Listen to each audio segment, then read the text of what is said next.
This is CBS 11 News Now. And welcome to News Now, our digital update for you on Facebook. I'm Dan Haggerty, going over some of the top stories as you start your Friday. Dozens of people last night gathering in Anna. They held a candlelight vigil for Christina Morris near the crime scene where her remains were found. People sang and they prayed. Meanwhile, police continue to work on recovering evidence in that area. This comes a little more than a day after a work crew, an excavation crew there, uncovered those remains in the first place. Yesterday, police did finally confirm after a long time it was Morris, who went missing more than 3 years ago. Plano police have now launched a murder investigation into Morris's death. The man right there at the center of it. He was last seen with Morris, Enrique Arochi. He's already been convicted of kidnapping her. Cell phone records show he was in Anna the day she disappeared. So 2 weeks now, exactly, from the day of that deadly explosion that killed a 12-year-old girl in Dallas. Atmos Energy trying to clear up some confusion in that neighborhood. People on El Rito Street, for instance, they were among some of the first people to be evacuated after that explosion. They've since been allowed to go back to their homes. The gas is back on, too, but one resident is claiming now that no one from Atmos ever did any safety testing, never replaced any pipes, or even really alerted them that the gas was back on. Atmos says that's because that street there, they're not actually in the planned outage zone. Atmos crews continue to work on repairing natural gas services for thousands of homes in that area, and that work is expected to take at least another 2 weeks before it's even close to done. Residents can still go to the Bachman Rec Center and Walnut Hill Rec Center for information and compensation, but as of tomorrow, only Walnut Hill will remain open. So it's that time of year, spring break. Here it is. It starts tomorrow. Many people in our area getting ready for the little break from school or work, whatever it may be. Listen to this, though. The U.S. Embassy in Mexico is warning tourists about a security threat there in a popular resort city, Playa del Carmen.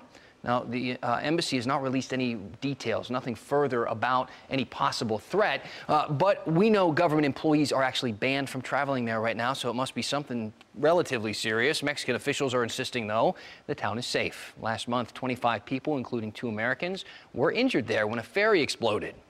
Police at the University of North Texas also getting involved in this. They've already sent a warning out to some students about traveling during spring break, specifically to Mexico. Jeff Jamison joining us now. So, yeah, travel warnings to Mexico. Maybe keep that in mind. But yes, most people probably aren't traveling anyway. Most people stay home, a little staycation. This is some lucky weather for us. Yeah, I mean, I know my boys have spring break next week. We're sticking around town. Nice. And yeah, if you're going to be here, things are going to be okay with the weather. It's not going to be too bad. It's going to be warm today and tomorrow, so probably the 2 warmest days coming up in the next week are today and tomorrow, so make sure if you like warm weather to get outside and enjoy that. You can see we have that mixture of clouds and sunshine right now in our Arlington Tower cam. Temperatures are in the 50s now, but we'll warm into the 60s here very shortly, and then by the middle of the afternoon, around 3 o'clock, we'll rise into the 70s, probably top out somewhere around 75 for later on today. Breezy, south winds up to 25 miles per hour. Now, tomorrow afternoon, late in the evening, I do want to point out there is a slight chance of storms. This is going to be well east of the Metroplex, though, so over toward Paris, Sulphur Springs, you may see a storm. It would be brief, nothing that lasts all evening. But just keep this in mind. The vast majority of North Texas will be rain-free for Saturday with highs in the 80s.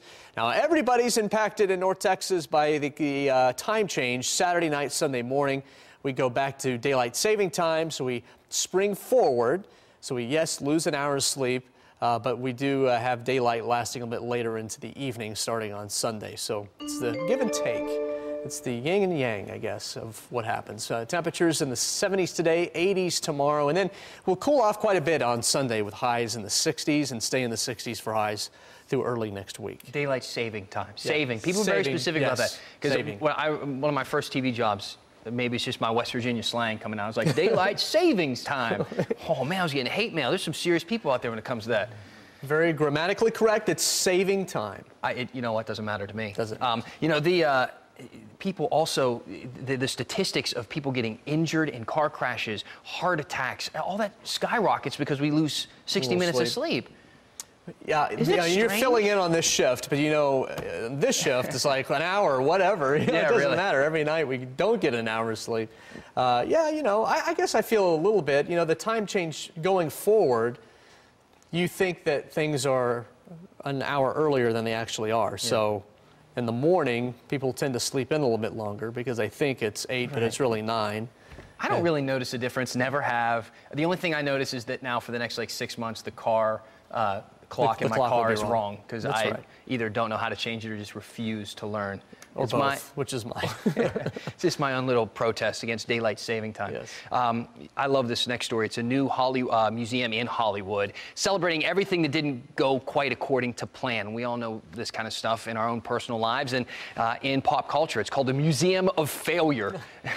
The exhibition features consumer products, innovations that kind of lost their favor with the general public over the days or years, simply maybe were left behind as technology progressed. There was a CD in there, but man, that can't be a failure, right? The CD, man, lasted a long time. The CD had its day.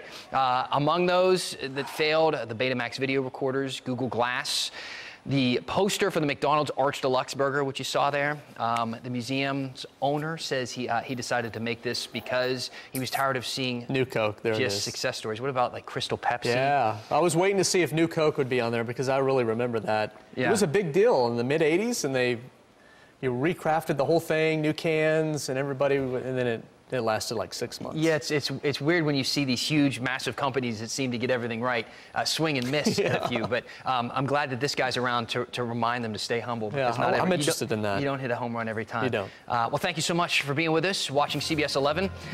During this Facebook update, we're going to be back on air on CBS 11 at 11 o'clock. For now, that's the latest. We appreciate it.